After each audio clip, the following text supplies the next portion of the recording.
اهلا وسهلا بيكم في فيديو جديد من اكلات وافتكاسات نهى. معايا فكرة النهاردة تحفة، هي فكرة كيك الشوكولاتة، بس المرة دي عليه اضافة مميزة جدا وهي كريمة الشوكولاتة. خليكم معايا وانا هعرفكم ازاي تطلعوها مظبوطة وبالطعامة دي. المكونات اللي احنا عايزينها: معايا معلقتين نشا كبار، ومعايا كوباية الا ربع سكر، ومعايا 3 كوبايات لبن، رشة فانيليا، معايا 3 معالق ونص دقيق منخول كويس جدا، ومعايا 3 معالق كاكاو خام برضو تبقى منخولة، يعني ياريت تنخلوا الدقيق والكاكاو اكتر من مرة. هنحط بقى النشا وهنحط عليها الكاكاو والدقيق والسكر والفانيليا، وهنبدأ يعني ندوبهم في بعض على البارد. طبعا هننزل باللبن. اللبن ده اهم حاجة يكون درجة حرارة الغرفة، لا يكون ساقع ولا بيكون سخن. هننزل السكر كويس جدا ونحاول ندوبه عشان ما يعمليش الكريستالات اللي احنا بنحس بيها واحنا بناكل الكيكة. احيانا بتلاقي تيجي تاكلي الكيك كده بتلاقي حاجة بتقرمش، لا، احنا هنحاول ندوبه كويس جدا. كل ده انا لسه ما رفعتش حاجة على النار، وهنبدأ ندوبه كويس جدا. وبعد كده لما هنيجي نرفع على النار تبقى هادية جدا، وما تشيليش ايدك من الحلة طول ما النار شغالة، عشان النشا ما تعملش من تحت سمك وتبقى تكتلات وممكن تتلسع. فانت هتبدأي بقى تدوبيه كده، يعني تحسي بنسبة عالية جدا. خلاص داب، رفعتوها على النار وبدأت خلاص قربت بقى تعمل معايا الفقاقيع دي. طبعا كل شوية ادوب عشان النشا، وبوطي خالص على النار.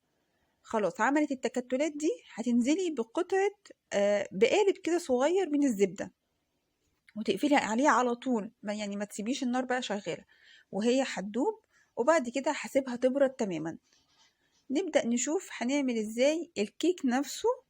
احنا كده خلصنا الكريمة اهي، يعني بردت تماما. وهبدأ بقى احط عليها كيس نايلون وافردها، احطها في التلاجة. كل ما هتسقع مني كل ما هتديكي نتيجة حلوة جدا. انا كده بضغط عليها وافردها، هسيبها في التلاجة وابدأ اشوف هنعمل ازاي الكيك نفسه. مكونات الكيك هي 3 بيضات برضو بدرجة حرارة الغرفة، وياريت تبقي مطلعيها من بدري، يعني نص كوباية زيت نباتي، ومعايا معلقة بيكنج باودر على 3 معالق ونص دقيق، تمام. ومعايا نص كوباية لبن، ومعايا 3 معالق كاكاو. وهبدأ اقلبهم مع بعض.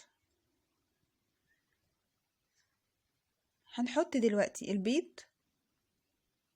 وهنحط السكر، وهنحط الفانيليا، وهنسيبهم يدوبوا مع بعض تماما. برضو عشان السكر زي ما قلت لكم اهم حاجة ما يبقاش باين، ما يعمليش الكريستالة دي الفانيليا. وهسيبه خالص. معلش هو في تعديل، الدقيق هو كوباية ونص دقيق مش 3 كوبايات، كوباية ونص دقيق. وبرضو ببقى بنخله كويس جدا مرة واتنين وتلاتة، عشان ده بيساعد ان الكيك يبقى هش معاكي وانت بتاكليه، بيبقى طعمه حلو جدا. طبعا الكاكاو الخام ده بيجي من عند عطار نظيف، وبرضه بتبقي نخلاه كذا مره. انا هسيب عادي جدا مضرب البيت شغال. انت لو ما عندكيش مفيش مشاكل بالخلاط، وما توقفيش نفسك على اي حاجه. بتنزلي بقى بالزيت، وبعد كده هتنزلي باللبن، كل ده والمضرب شغال علشان خاطر يطلع لك الفوم يبقى هاش جدا. برضه نزلنا باللبن، هنبدأ بقى هنحط الكاكاو على الدقيق، وفي طبعا الدقيق معلقة البيكنج باودر وذرة ملح صغيرة. انا كده بدأت تبيض معايا، او يعني بدأ اللون يفتح معايا، مش يبيض للدرجة اللي يعني الاوفر قوي، عشان برضو ما يقلبش معاكي ويعمل حاجة كده مبيضة خالص شبه الكريم شانتيه. خلاص كده هدوبهم، سوري هقلبهم. معلش بقى استعفيت فطلعت شوية بره. هبدأ افتح المضرب تاني، وهبدأ انزل الكيك ده تدريجي.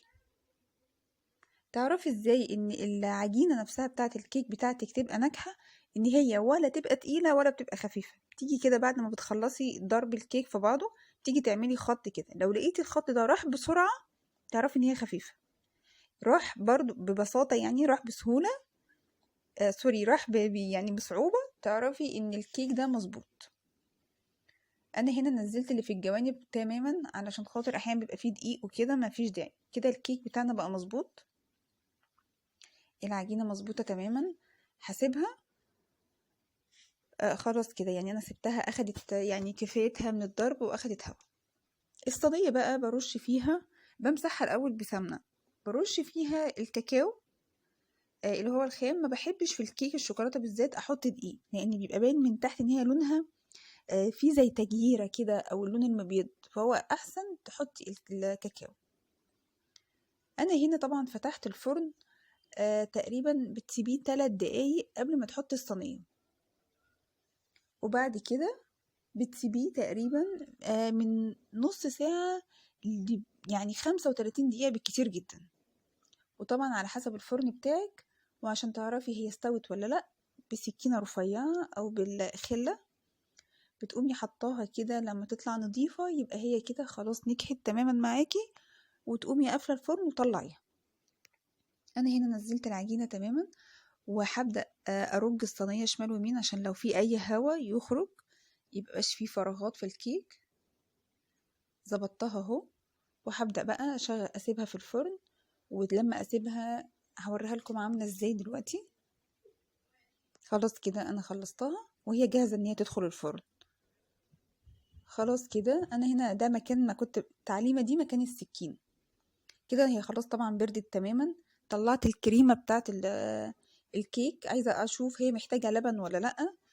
وانا بضربها كده طبعا حسيت ان هي محتاجه لبن. طبعا مش هتحطي لبن كتير، انت بتحطي كميه صغيره، يعني مثلا بالمعلقه، مثلا تحطي معلقه معلقتين لغايه ما تحسيها ان هي دابت. هنا كده محتاجه ان انا احط فيها لبن. هظبطها باللبن وبعد كده هوريها لكم عامله ازاي. انا كده خلاص ضبطتها تماما باللبن. هبدا انزل عليها بكيس الكريم شانتيه. عندي كريم شانتيه بالشوكولاته نزليها، ما عندكيش طبعا الكريمه مفيش اي مشاكل، ولا اللون هيفتح ولا اي حاجه، بالعكس هتلاقيها طعمها حلو جدا. هنا بقى بدات اضربها. هي العجينه تقيله شويه بس طبعا هي مظبوطه يعني.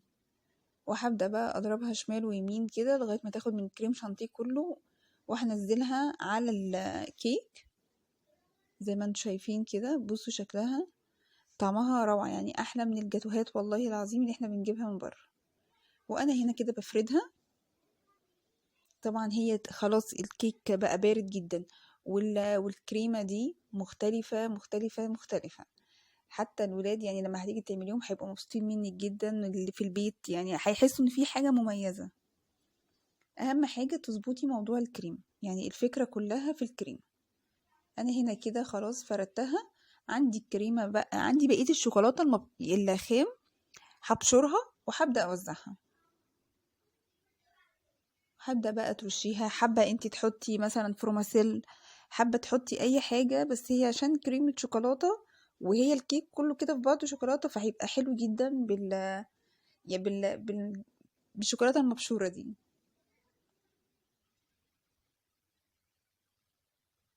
خلاص كده انا تقريبا خلصتها. بالهنا والشفا. يا ريت يعني تقولي لي في الكومنتات ايه رأيكم. بصوا عاملة ازاي، جميلة جدا وطرية جدا. الكريمة مش قادرة اقول لكم اصلا ريحتها عاملة ازاي. بالهنا والشفا. مستنياكم ان شاء الله، مستنياكم كومنتاتكم، وانتظروني في فيديو جديد من على اكلات وافتكاسات نهى.